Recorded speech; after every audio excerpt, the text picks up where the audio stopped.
Hello team, welcome back to my GCE English language exam series. This video is presented to you by the Lions Education, prepared by Mr. Blue Light, your English tutor. So in this presentation, we are going to look at grammatical invasions. Don't worry, we're still looking at transformations. So invasions, they fall under transformations, and these invasions, they are going to come in your exam. Take note of that. So I decided to make a presentation on invasions because a lot of students out there, they're having a challenge about how to go about it. So I've made this presentation simple, precise, and easy for you to follow.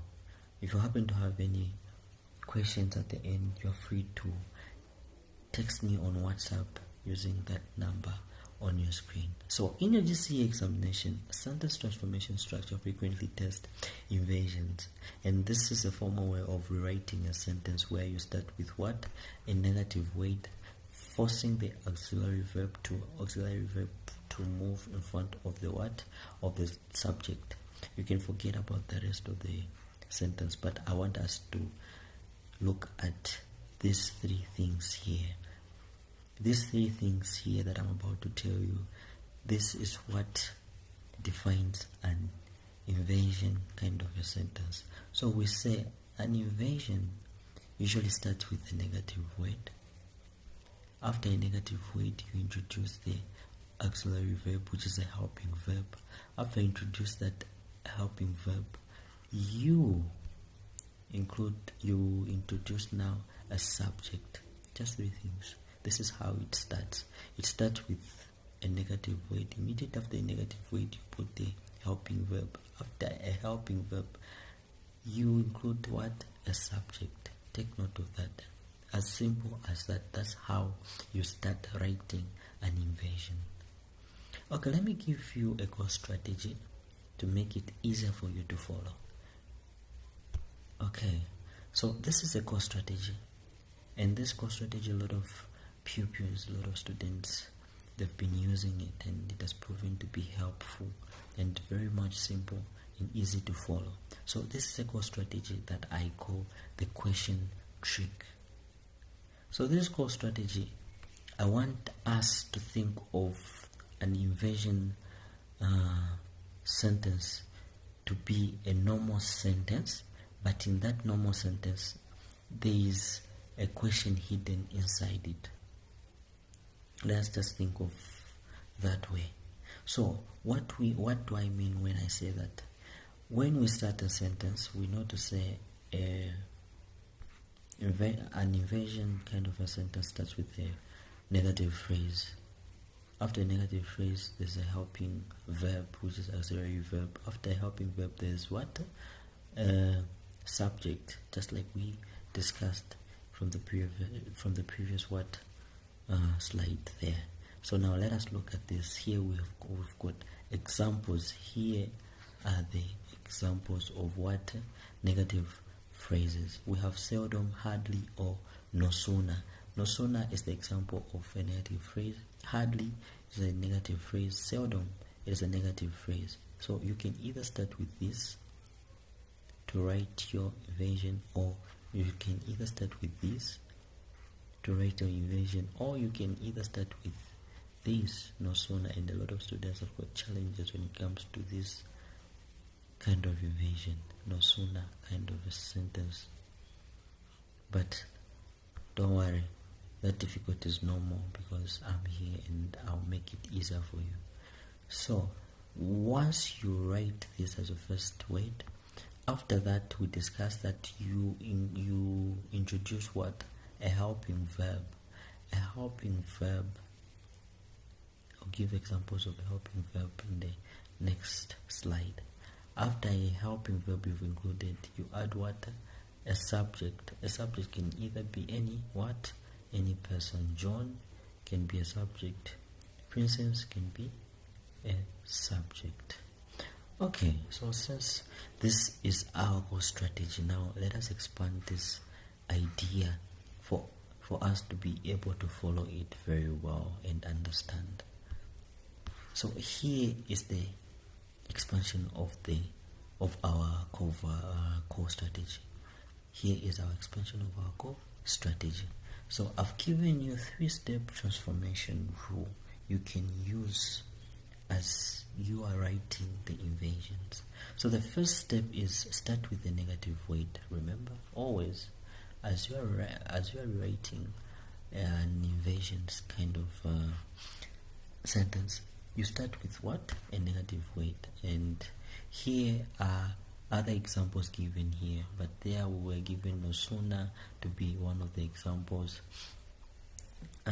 hardly to be one of examples, but here we have barely, we have rarely, and we have scarcely. These are other examples falling under what? Negative phrases.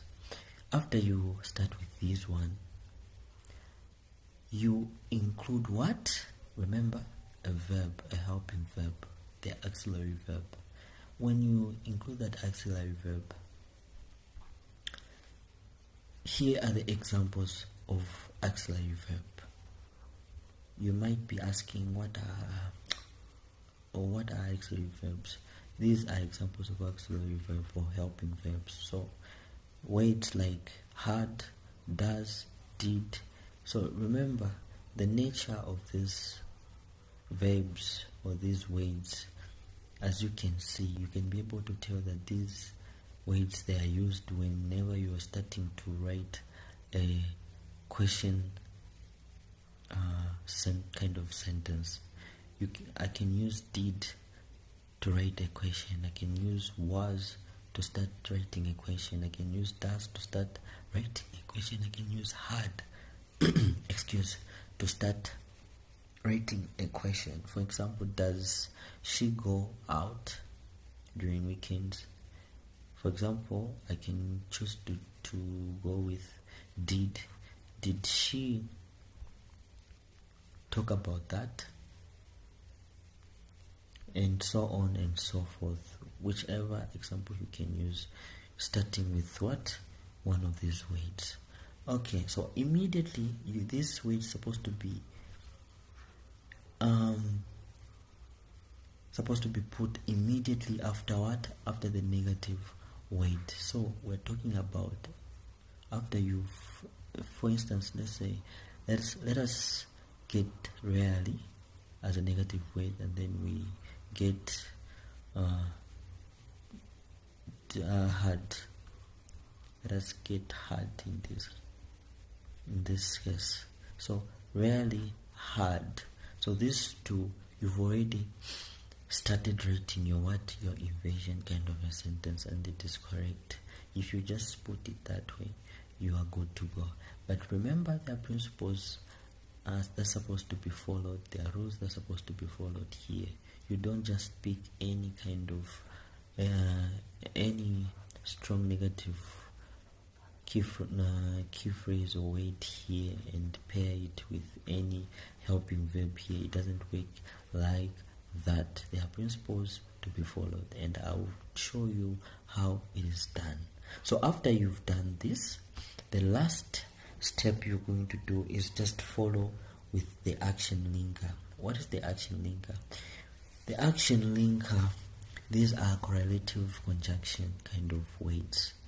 They are correlative conjunction kind of words. Words like than, words like when. These are action linkers. Now, action linkers only applies to sentences that has got two different actions in them. So there are sentences that have got two actions in a single sentence. It is just one sentence, but it has got two actions in it. So in those kind of invasions or sentences, you will be required to use one of the correlative word conjunction kind of words to link the two different actions in that sentence. So now here you can't understand it, but I will show you. So let us look at what principle is used here. So if you started with no sooner, if your invention is starting with no sooner, always remember that for you to be able to link another action there, you need to use than. There is no other word to be used apart from this word. Just remember to say, if your word is starting with no sooner, just remember that for you to be able to link that sentence with another action, use what? Than. Never use when, but use what? Than. Than is the only word that is that is approved to be used whenever you are linking what, or whenever you be writing no sooner to link another action in that sentence. So when you're using hardly or scarcely, you use when to connect the two what actions in that sentence. Take note of this too. Okay, let us look now at the quick inversion patterns. This will help us to master the principles that are there. So here we're having a standard sentence structure, and here we have inverted structure. So now in an exam you'll find out to say you're having this sentence: Princess seldom goes out late, and then they'll tell you to say rewrite this sentence. Here you just need to start with, remember those same principles that we talked about. You are writing an inversion, so you start with what? If you notice to say in a standard sentence there's a negative phrase, start with that. You don't need to label there. You are just copying and pasting. So start with the seldom, but be careful. When you've started with seldom, that's a key negative phrase, okay. But next we say that we need to include what? We need to put the helping verb. Now here in a regional sentence or a standard sentence, or when you're in an exam, in a question, you don't see a helping verb here. Just remember to say what will help you to construct, to come up with the helping verb here. Just remember that what question can I ask for to someone who goes somewhere? That question will start like does she, does he? So just get that does and include it. So it will be like, seldom does Princess go out late. Remember here we are only having what? One action, so you don't need to label. So your inverted structure will be like, seldom does Princess go out late. Simple as that. The following example is, Jackie had rarely seen such a view. And remember the same principle that we used at the first example to use even on the second example. You start with what? As usual, you start with a negative phrase. After negative phrase here, but you put what? The helping verb here, which is had. Notice something here. In this standard sentence, we're having Jackie had rarely seen such a view. We've noticed to say rarely it is there. Okay, it will be easy for me just to copy and paste. Now the other thing that I need to identify, if at all in the standard sentence there is a helping verb that is being used. If there is, just get the same helping verb. There's no need to change. Direct like that. You paste it there, and the rest. So here you are noticing to say there's a negative phrase. After a negative phrase, we're having a helping verb. After a helping verb, we're having what? A person. The same principle. Just use the same principle to be applied. You will never go wrong. We're having a person. After a person, then the action. So let us look at this example now. I'm interested in this. So whenever you